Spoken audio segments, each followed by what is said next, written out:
Hello and welcome to Talk About Drama, where we talk about what's hot and what's not in the drama world. And today we're actually going to talk about a movie, an animated movie. I believe you've heard of it, Ne Zha, and the second part just came out. And honestly, it's too good to not talk about it. Because in recent years, I haven't seen anything so technically brilliant. Because I know it's based on a mythological text, the Investiture of Gods. And it's a very well-known piece of ancient Chinese history. And it's actually been covered a lot of times. But this gensification of Ne Zha and essentially making it more susceptible to the audiences, kids and adult, it's brilliant. And the way they've actually dumbed down the text, but not made it so dumb that, it makes us feel like we're watching a child's movie. Like, we still understand what's going on. We still get the gist of it. We're still getting the adult treatment, but it's in a more understandable way, in the sense that if you haven't seen anything, if you don't know anything about Chinese mythology, if you don't know anything about Chinese history or anything really, if you're just going in for the movie itself, you'll understand it. And you get it so well. And even if you don't get it, you get to sit there for an hour and a half or 2.5 hours and just enjoy the animation fest that there is. Because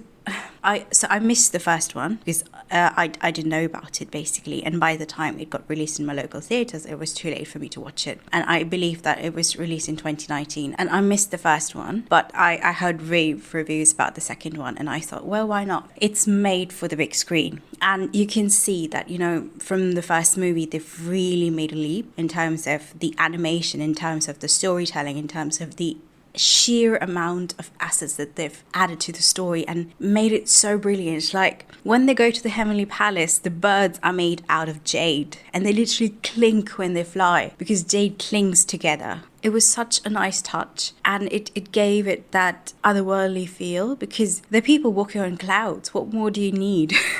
But Ne Zha is still Ne Zha. He's still that same child, same problematic child who just wants to get over with it, who just wants to fulfill his promise to his friend and then move on. But then obviously things go south and something really bad ends up happening, and wow.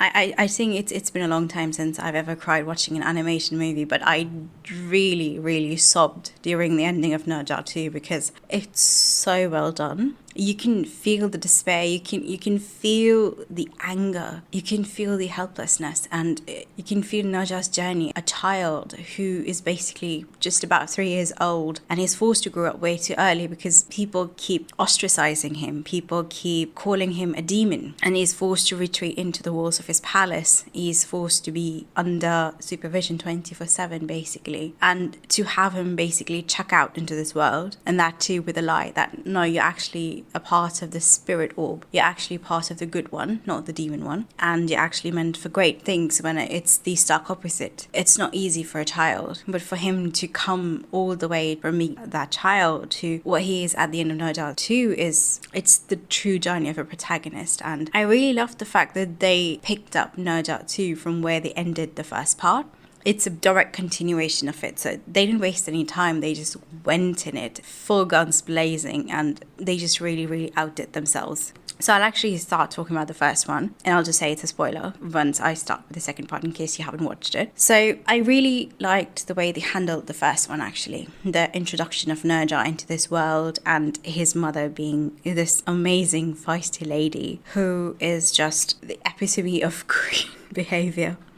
And, you can really understand her frustration because she's been pregnant for 3 years and nobody wants to be pregnant for that long. Like, I believe my friends have told me, 9 months is more than enough. 3 years is just madness. And to be able to give birth after that time, and your child is basically a big blob of flesh that mutates into something that people are calling nefarious, is sad, but it is just the tip of the iceberg in what can go wrong. And to have her being attached to this child, because a mother carries a child for 9 months. This lady has been carrying this child for 3 years. Do you imagine the amount of attachment she has to that child? And then to be told that, that child is going to die after 3 years, that she has to basically get rid of that child because it is a danger to humanity. It's unwanted. that was a big blow for her. But Lady Yin and the general, they both did their best. They tried to raise Ne Zha to be righteous, to be a normal child, but obviously it was too hard because Ne Zha as a child was growing up way too fast. His mental capacity wasn't at a point, but his physical appearance, his physical characteristics were already too far advanced to be a newborn, basically. And for him to be introduced to the human world, and the first thing that he hears is, you're a demon, you're a bad child, and for him to be essentially ostracized by everybody, be hit by tomatoes and mud, was harsh and unforgiving, honestly. But I do understand where the villagers are coming from, because at that time, demons and curses and everything used to be a thing. And honestly, while I do understand where they were coming from, it's a bit harsh on a child, don't you think? And then obviously his mother tried to be the best that she could for him, but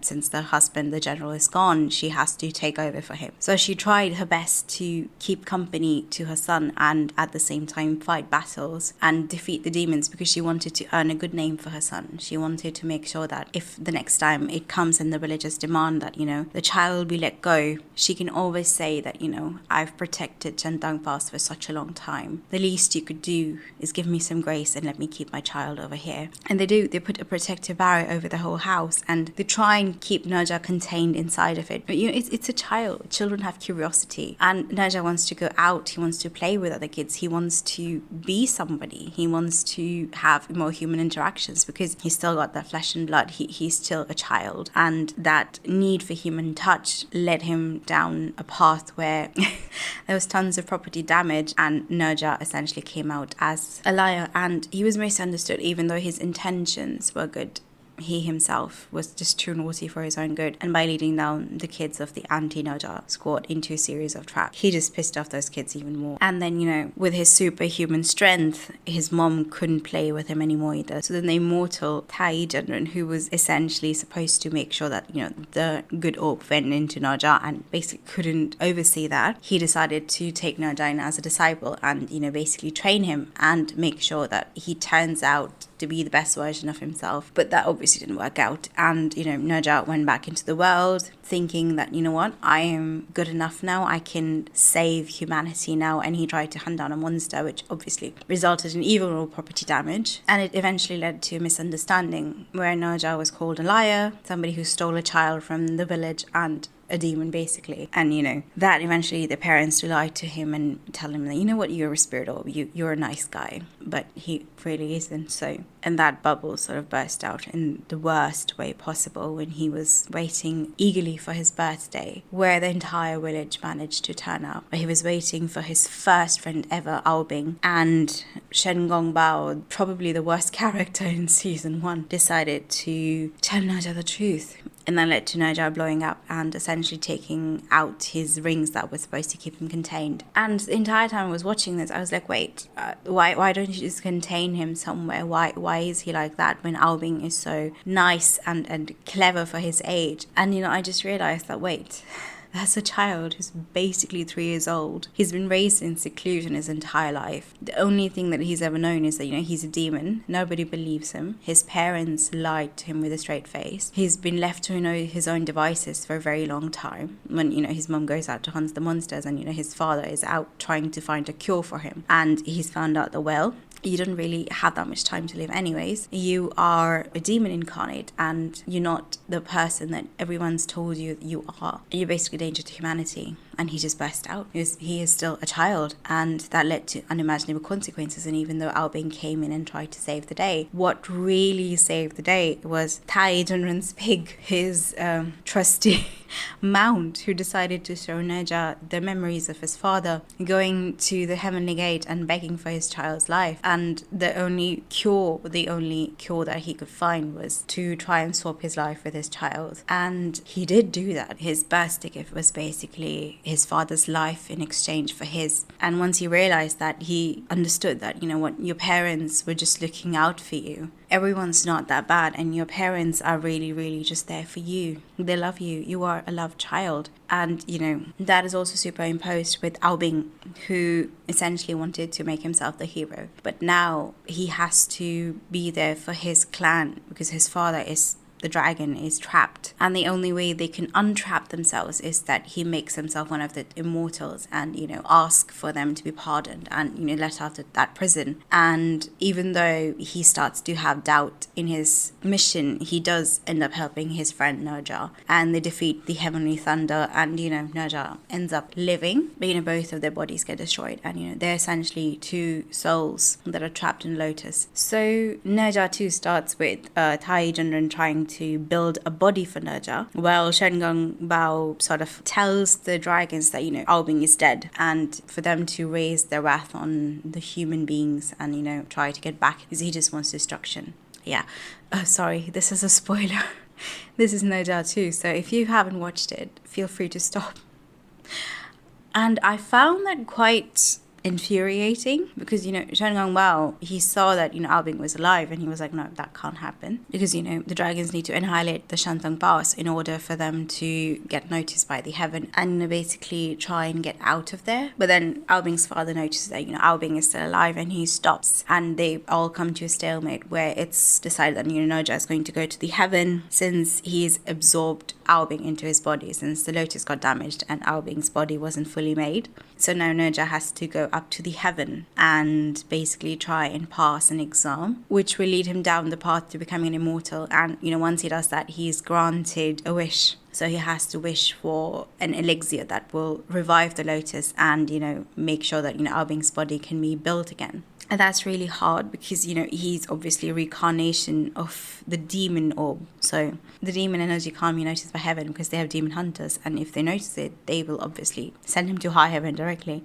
So he has to swap with Aobing constantly because Ne Zha and Aobing can't control the body at the same time. And Aobing can't control the body when Ne Zha is conscious. So Ne Zha has to essentially knock himself out in order for Aobing to show himself and control the body. And that obviously leads to hilarious shenanigans. And at the end, the finale, you find out that while Ne Zha was up in heaven trying to fulfill Aobing's father's condition, something happened down on earth, and Shen Gong Bao's brother was hurt, and that leads to him raining down hellfire on Shantang Pass and basically killing his parents. And when he comes back to destruction, Ne Zha is furious, but he also has a promise to keep. So he passes the exam, gets the elixir, resurrects Aobing, and then goes on for his vengeance against the dragons. And, Aobing's father, he and Ne Zha get into a fight before it's revealed that Shen Gong Bao is actually not the bad person. He is the henchman for the ultimate bad person. And he turns out to be Wu Liang Master, one of the 12 immortals, who's basically using all the demons as cannon fodder, putting them into this cauldron and refining them into pills. And those pills can then be used by other immortals for maintaining immortality, nourishing their spirits, and basically making them even better. And basically putting his clan on top of everybody else. And honestly, I was so invested in the whole thing that when it was finally revealed that, Wu Liang is the ultimate bad person, it blew my mind. Because I genuinely thought that, after all of the shenanigans in the first movie, Shen Gong Bao did the whole thing. He was furious that, his father's hand was cut off. His brother got shot and he probably died. And, he's thinking his father died as well. And he just wants revenge. He just wants vengeance. And he's finally turned on the human race. And with the help of the dragons who rebelled against Aobing's father, he's finally managed to annihilate Shantang Pass for the sake of his own revenge. But Shen Gong Bao is actually very smart. He figured out that it was actually Wu Liang who did this because he wanted to start the war. He wanted to create an environment where he had enough time to give the 12 immortals a warning about how the dragons were rebelling and they had to be contained, but not enough time for them to come there and actually witness the battle. Because even when they were in the meeting and, when the stars align and, they were finally able to meet all of them, everybody was there in spirit. So they're really far from where Wu Liang is based. And it would have taken them a long time to actually reach Shantang Pass. And by the time Wu Liang would have laid waste to the whole land, put all of the demons inside his big cauldron and refined them into pills and just told them, I've taken care of everything. You don't need to worry about it. And the bad guys would be the dragons. and the demons trying to break out of the hellfire prison, and Wu Liang would be the great master of his clan who's managed to quell a rebellion, and Shantang Vas would just be a tragedy, cannon fodder to the whole thing. It was such a good thought out plan, but obviously Ne Zha and Ao Bing decide to use their full power and get out of there, and that led to one of the most devastating scenes in the movie, where Ne Zha's mother got refined into a pill and she couldn't make it out, and you get the flashback where his mum asked Ne Zha to give her a hug before he left for the immortality test in heaven, and Ne Zha was like, no, I'm not gonna hug you, I'm too big of a child, everyone's watching me, and he got really embarrassed and he said, well, I'm not going there forever, I will come back. And Tai Zhenren told him that, you stupid child, you should have hugged her. And Ne Zha was like, no, I'm not going away forever. And she did manage to hug him one last time when he was all covered in spikes, and the spikes basically pierced her through her arms, her chest, her body, but she didn't let go of her child because she wanted to hug him one last time. She wanted to tell him that, you're loved. You are my precious child, you are my precious Ne Zha, and I love you, Mum loves you, and no matter what you do, you will get out of here, and you will never lose hope, and you will never be a demon, because to us, you are precious child. And watching that happen, I don't think anybody in the theatre had a dry eye. I genuinely, it was so devastating, because you've seen her through the first movie where she, even though being hurled into a wall, is trying to play with her child, because that's the only way she knows how to keep up his spirits. And Ne Zha having no other companion, having no other person who could match him in strength, having no other person who would be willingly there for him. He only had his mum growing up, and to lose her in such a horrific way, it did spur Ne Zha into finally unleashing his powers and getting into his full form like Ao Bing, and basically breaking out of that cauldron prison. But it did lead him to losing his mum. And obviously Wu Liang is defeated and the cauldron is broken. And Wu Liang, with his demon hunter army and his two sidekicks, they race back to heaven because, obviously if they stay there anymore, they would be defeated. And, because the chaos pearl is there, and they both together, Ne Zha and Ao Bing, would defeat them. And you see that the way they played with the colors, because the good people, they're always in shining gold armors. The heaven, it's such a nice and shiny place. There's sunlight everywhere, so there's no shadows in there. It's all gold and white. It's sterile to a point, but it's a far cry from Shantang Pass, which is full of shadows to a point where it's dreary. And at the moment, because of the hellfire raining from everywhere, it's even more dark and dreary. Everything's covered in shadows, everything is black, and you basically feel like it's the bad place to be in, and heaven is obviously the good place to be in. And the demon hunters marching through the streets on a road of clouds, proudly showing off the demons that they've caught, proudly showing off how they've protected the human race and basically become a hero for everybody. And then there's the dragons who are being trapped inside this hellish place with volcanic lava everywhere, and you feel like they've done something wrong, even though they themselves tell you that they've been wrongfully trapped in there because they only participated in the war because they were asked to help, and it turned on them when they were made the wardens of this prison. But then when you compare it to heaven, you think, well, the dragons have done something wrong as well. And then you have this moment where all of the demons are fighting against the demon hunters from the heaven, and all of the heavenly people, they're dressed in gold. Upon the tree that Wu Liang has built along the cauldron, the gold leaves represent the heavenly race, and the roots that are supposedly rotten represent the demons and Ne Zha and Ao Bing and humans. They've been killed and burned in Shantang Pass, and it figures out that the root is stronger than what is growing up there. And they break free of Wu Liang's tree, they break free of the rotten roots that Wu Liang had planted in them. And then you have shards of gold just flying up towards heaven as they try and backtrack in all of the wrong that they've done to the people on earth, because they can't be noticed.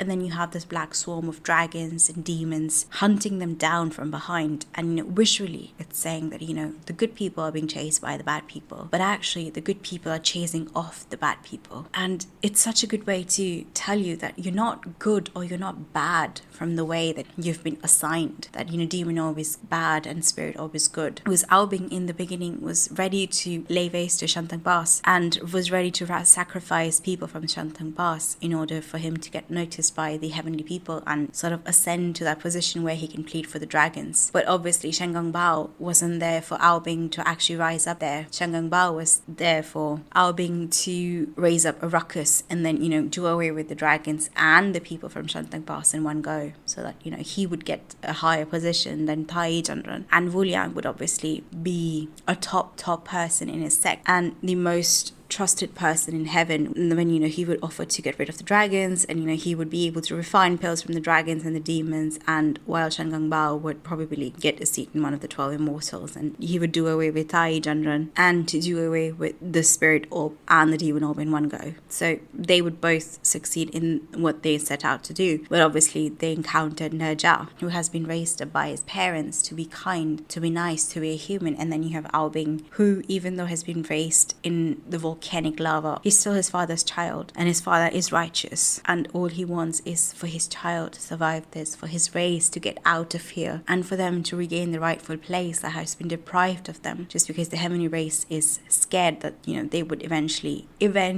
revolt against them and try to usurp them, even though they haven't shown any indication of doing that. But just in case that they do it, they've been confined to this place and made wardens of a prison that should have been guarded by heaven in the first place. And then over time, the heavenly people are the only people that people on earth worship. Even Ne Zha's own two brothers are now a part of the heaven. They're part of the immortals who are there. And the dragons are a long forgotten legend, and now they're no longer respected. They're just wardens, and they're actually feared but not revered. And it shows such a great injustice that has been done to these people, but there's no place that they can go and address this. And Wu Liang now has some time to turn the tables and turn everything around into his favor before the great immortal comes out of his seclusion and notices all of the shady things that he's done and do away with his people, his clan, his born-bred demon hunters, everybody on his side. And I'm really looking forward to Ne Zha 3.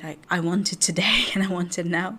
But I know great things take time and effort, and as long as it's the same team, as long as it's the same dubbers, as long as it's the same people that have worked on the two movies, as long as it's the same director, Zhao, I am willing to wait another 3-4 years. As long as they maintain the same quality, even go a step further, I don't care. I just want it the way it is. Because you can see there's a stark difference between the first two movies. They've got money in the second one, but that they've used the money in a wise way. It was not a single second of the 2-hour 20-minute movie was wasted. You can see the amount of care and love has gone into the storytelling, but they're not wasting time. They're moving at a breakneck speed, even though they already have a longer runtime than the first one. They have to complete this arc in the first movie, they have to complete another arc in the second movie, and the third arc in the third and the final movie. And it's so well done, because on one hand you have the Gen Z elements in the way that they're using humor, and a lot of time it's slapstick humor with the way they were trapped in the painting in the first one, and they had to, Shen Gong Bao was trying to sort of blow and move the orb in one way, and then there was Tai Chandran who was farting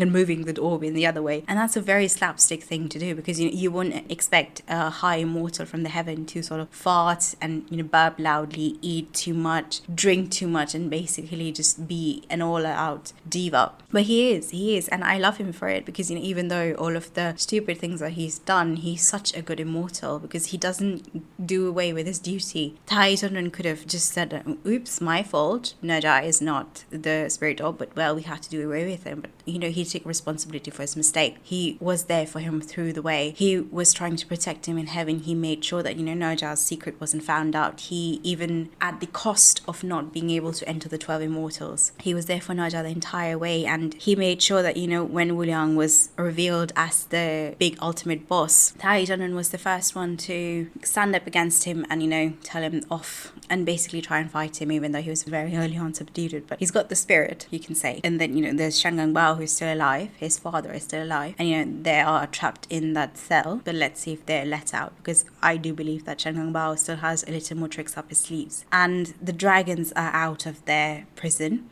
The demons are out of their prison as well, even though they've temporarily gone into hiding. But I do hope that, once Ne Zha's brothers come into the picture in the third movie, because I do believe that, the two immortals that were shown at the end of the movie were Ne Zha's big brothers. And I do believe that, they're going to be a part of the third movie, because Wu Liang is going all out to go against Ne Zha and Ao Bing and make sure that, his name is saved, his arse is saved, basically. So he's probably summoned two of Ne Zha's brother to sort of contain this demon orb on Earth, and without actually telling them it's Ne Zha, or maybe tell him, I don't know. But he is probably going to use the brothers against Ne Zha, because he's seen that Ne Zha has a soft spot for them. And that is the same way that, he used Ne Zha's mum against him, even though she stood up against Wu Liang and took her stand and made sure that, nobody can use family against Ne Zha. I do hope that, they're able to bring out Lady Yin from her pill form, because I really loved her. She was the mom, and I hope that, Ne Zha's brothers are able to find out a way to unrefine her from that pill and basically try and fight this with the family instead of against the family.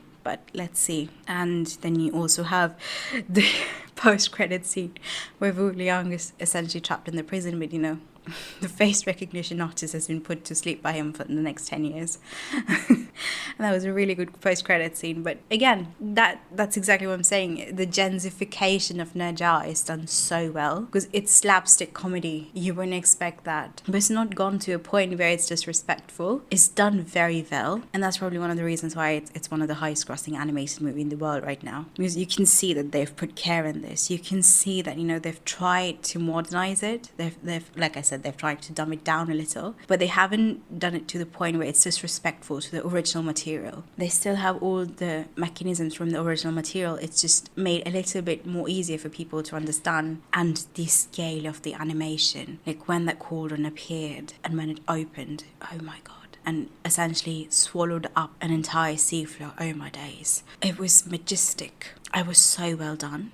And you can see that despair in the people's faces. You can see that do or die spirit in all of them, because it's a last-ditch effort. And then there's the whole push and pull amongst the dragon, where the three of the dragons, they betray Ao Guang and essentially take side of Wu Liang. And I guess it would be quite a feast to see them come back in the third part, because dragons are technically bad. But then Wu Liang has made a pact with the three dragons that he's emancipated. So I don't know, maybe they might turn on Wu Liang at the end moment, and even though turning on him might kill them, they would still try and sacrifice themselves for their brethren. I don't know.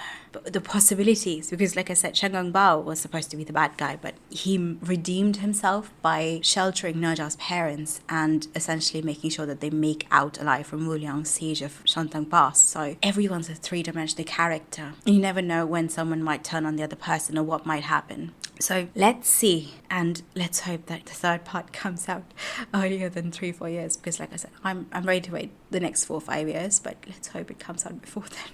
And let's hope that it's available a bit earlier in theatres, because I believe it was released on Chinese New Year in China, and it took quite a while for it to be released internationally. So let's hope Ne Zha 3 is released worldwide simultaneously, or at least like 2-3 weeks later, because I started seeing all of the leaks online almost immediately, with everyone posting online about how good Ne Zha 2 was and how the story went, and I had to literally make sure that I mute the words Ne Zha and Ne Zha 2 everywhere in order for me to not get spoiled. So let's hope it's a faster release. And that has really revived my love for animated films and anime, really. I do have on my watch list Flow and The Wild Robot and a couple of other animated movies that I'm really looking forward to, but just can't find the time to. So that is on my to-watch list, and if I really like them, I would probably make an episode on them as well. So even though it's talk about drama, we might talk about films from time and again. So let's see. But yeah, thank you so much for listening to me rambling about Ne Zha 2, and I really hope that you liked the movie as much as I did, and I really love to hear from you guys. So you can drop me a comment, you can drop me a message on Instagram, on Spotify too, I believe now allows comments, on Twitter, on YouTube. My handle is talk_about-drama. And the podcast is now available on all major platforms, including Spotify, Apple Podcasts, YouTube, Amazon Podcasts, and Audible. And on YouTube, I'm available with the same handle, talk_about-drama. So feel free to leave me a comment, and I'll see you guys next time. Until then, I hope you guys have a good week. Ciao.